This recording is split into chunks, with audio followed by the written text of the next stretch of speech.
Bem-vindo à 201ª edição do programa Pedindo Luz, cujo tema hoje é Mea Culpa. Num dia ensolarado de setembro, um homem de rosto severo e vestido com simplicidade estava parado numa esquina no centro de uma grande cidade. Os clientes passavam apressados, quer para o almoço, compras ou negócios, e este homem de rosto solene erguia o braço direito, apontava para a pessoa mais próxima dele que passava e entoava em voz alta esta simples palavra: culpado. Então, sem nenhuma mudança de expressão, ele retomava a sua postura rígida por alguns minutos, antes de repetir o mesmo gesto novamente, levantando o braço e apontando para outra pessoa e pronunciando em voz alta aquela mesma palavra: culpado. O efeito que este homem estranho tinha sobre as pessoas era quase assustador. As pessoas olhavam para ele, hesitavam, olhavam para o lado e depois fugiam, como se tivessem sido apanhadas. Um homem virou-se para outro homem e exclamou, dizendo: mas como é que ele sabia que eu sou culpado? Culpado, mea culpa, ou culpa minha. Somos todos culpados na realidade. Cometemos alguns erros graves na nossa vida e muitos outros menores, mas somos todos culpados. Quando se trata do nosso relacionamento com Deus, então, todos nós pecamos e destituídos estamos da sua glória, diz Deus na Bíblia, em Romanos. Pecar significa errar o alvo, segundo Deus, e todos nós temos errado o alvo da perfeição de Deus. A culpa é uma experiência universal. Todo mundo, em algum momento ou outro, teve má sensação, aquela má sensação de não ter feito o que deveria ter feito. Mesmo as pessoas que negam que exista algo como certo e errado estão presas na armadilha da lei de Deus que está escrita nos seus corações.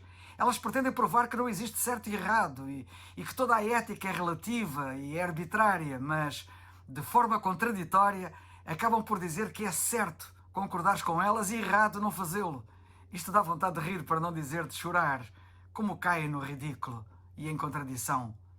Pensa no seguinte: quando dizes que existe demasiado mal neste mundo, tu assumes que existe bem. Quando assumes que existe bem, assumes que existe algo como lei moral, na base da qual fazes a diferença entre o bem e o mal. Mas, se tu assumes a existência de uma lei moral, subentendes então um dador da lei moral. E isso é o que os negacionistas tentam refutar e não validar. Pois se não existe nenhum dador da lei moral, não existe nenhuma lei moral. Se não existe nenhuma lei moral, então não existe nenhum bem. Se não existe nenhum bem, também não existe nenhum mal. E eu pergunto, será? Em que ficamos, afinal? Dá. Ninguém jamais conseguiu apagar com sucesso o sentido do dever que Deus escreve em cada alma humana. As nossas sensibilidades morais podem ser pervertidas, de modo que sejam exatamente o oposto das de Deus. Contudo, todos sentem que devem fazer certas coisas e não outras. E todos sabemos que não fizemos tudo o que deveríamos ter feito, nem sentirmos tudo o que deveríamos ter sentido. E em algum momento ou outro, isso nos tem feito sentir muito mal. Chamamos a isso de culpa. Culpa para o fracasso de não fazermos o que deveríamos ter feito. E aos sentimentos maus que muitas vezes acompanham este fracasso, chamamos de sentimentos de culpa ou de consciência pesada. Como é que o mundo lida com a culpa? Bem, se a consciência das pessoas for sensível, estes sentimentos podem produzir tanta miséria que a pessoa pode ser tentada até a cometer suicídio.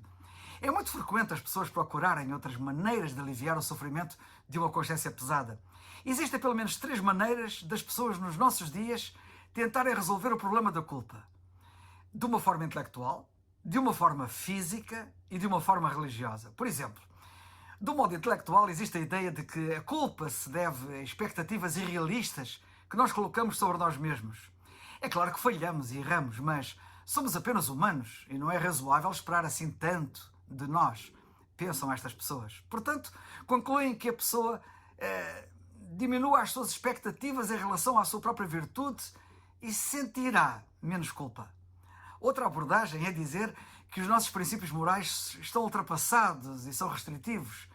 Eles são produtos da desgastada ética do trabalho protestante, como dizem alguns, ou produtos remanescentes do pudor puritano ou dos costumes vitorianos. A pessoa resolverá o seu problema de culpa se atingir a maioridade e deixar de viver na ética da idade das trevas. Uma das estratégias mais surpreendentes para lidar com a culpa nos últimos 10 anos tem sido o ensino de que algumas das coisas que todos pensávamos serem vícios são na verdade virtudes, e não tê-las é errado, dizem.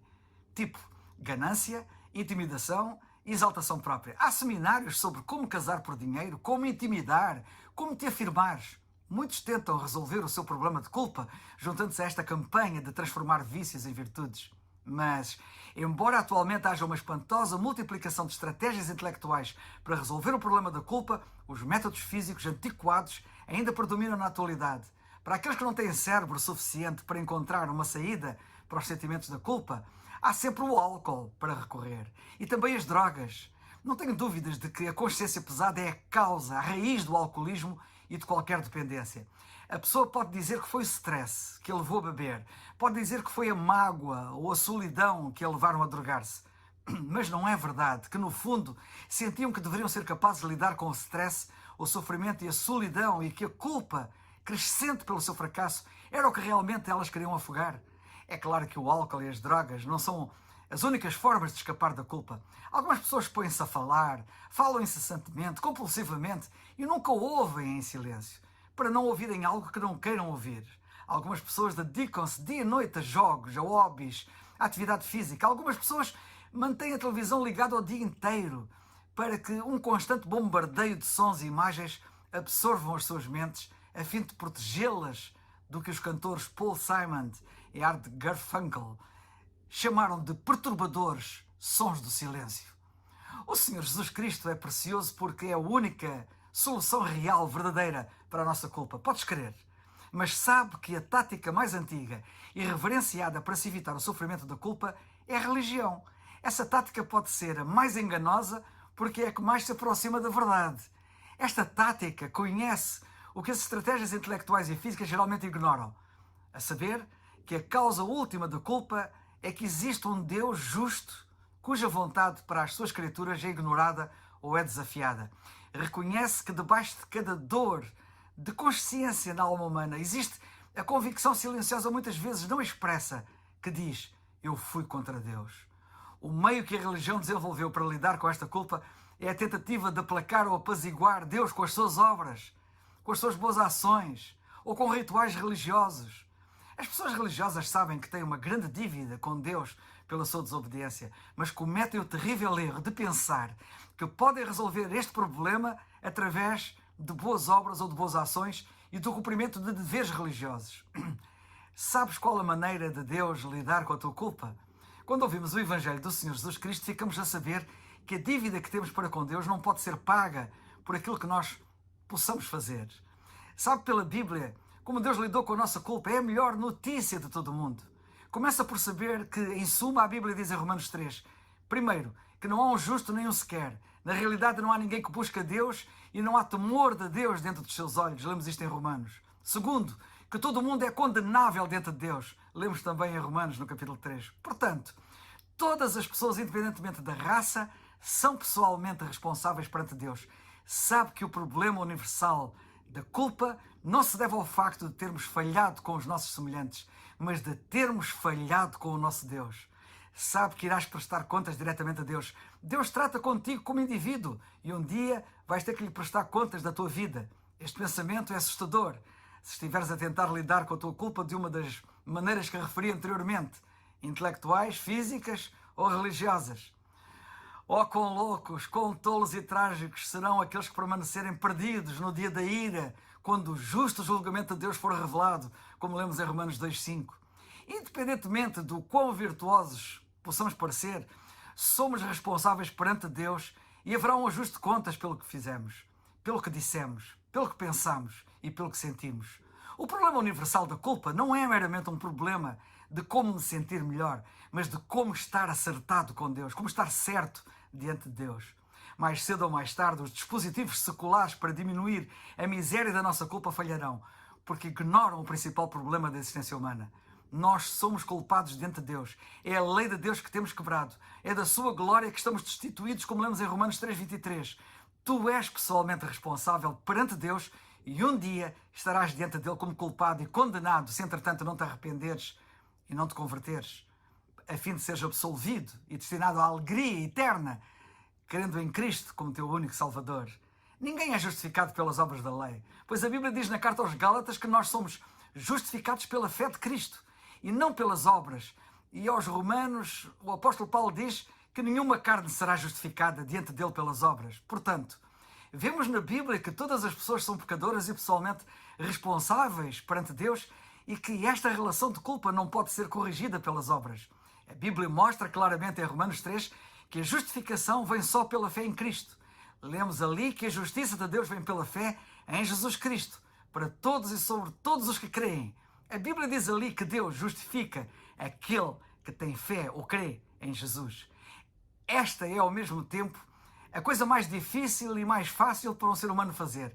É difícil porque significa reconhecer no seu coração que é tão culpado diante de Deus que não há nada que possa fazer para resolver o seu problema. Os seres humanos não gostam de pensar em si mesmos desta forma. E assim o verdadeiro problema da culpa permanece sem solução para a maioria das pessoas. A fé salvadora em Jesus Cristo torna-se difícil também, porque nasce do desespero e sem a graça de Deus os seres humanos odeiam admitir que estão desesperados. Mas por outro lado, o que poderia ser mais fácil do que a fé? Não requer força extraordinária, não requer beleza ou inteligência, não requer o que quer que seja. Ninguém terá uma desculpa no dia do julgamento de que o caminho da salvação era muito difícil.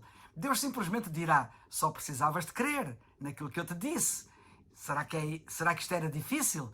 É difícil confiar em mim, descansar nas minhas promessas, confiar na obra consumada que Cristo realizou na cruz? É difícil aceitar um presente que até é grátis? Sim, a salvação que Deus te quer dar é grátis. A Bíblia diz em Isaías 55:1: ó vós, todos os que tendes sede, vinde, e vós que não tendes dinheiro, vinde, comprai e comei. Sim, vinde e comprai, sem dinheiro e sem preço. É gratuito. Em resumo, todos os seres humanos são pessoalmente responsáveis perante Deus pelos seus pecados. A culpa resultante do homem e a justa indignação de Deus não podem ser corrigidas pelas obras da lei. Lemos isto em Romanos. Deus, por sua própria iniciativa, começou a realizar a nossa justificação pela graça e a oferecê-la como uma dádiva gratuita, mediante aquela obra que ele realizou na cruz do Calvário através do Senhor Jesus Cristo, quando ele deu a sua vida na cruz. A maneira como ele fez isso foi enviando o seu Filho Jesus Cristo para nos redimir por meio da sua morte na cruz e demonstrar a justiça de Deus dessa forma. Finalmente, este dom da justificação, a remoção da nossa culpa e da ira de Deus, vem apenas para aqueles que creem no Senhor Jesus Cristo, como lemos também na carta aos Romanos. De que estás à espera para decidires crer? Não tens que viver na culpa dos teus pecados passados. Crendo em Cristo como teu único Salvador, és perdoado, és purificado. Os teus pecados não serão mais lembrados por Deus. A Bíblia diz que o salário do pecado é a morte, mas o dom gratuito de Deus, a oferta, o presente gratuito de Deus é a vida eterna por Cristo Jesus nosso Senhor. Lemos em Romanos 6:23. A Bíblia é, pois, muito clara. Crê no Senhor Jesus Cristo e serás salvo. Atos 16:31. É o farol que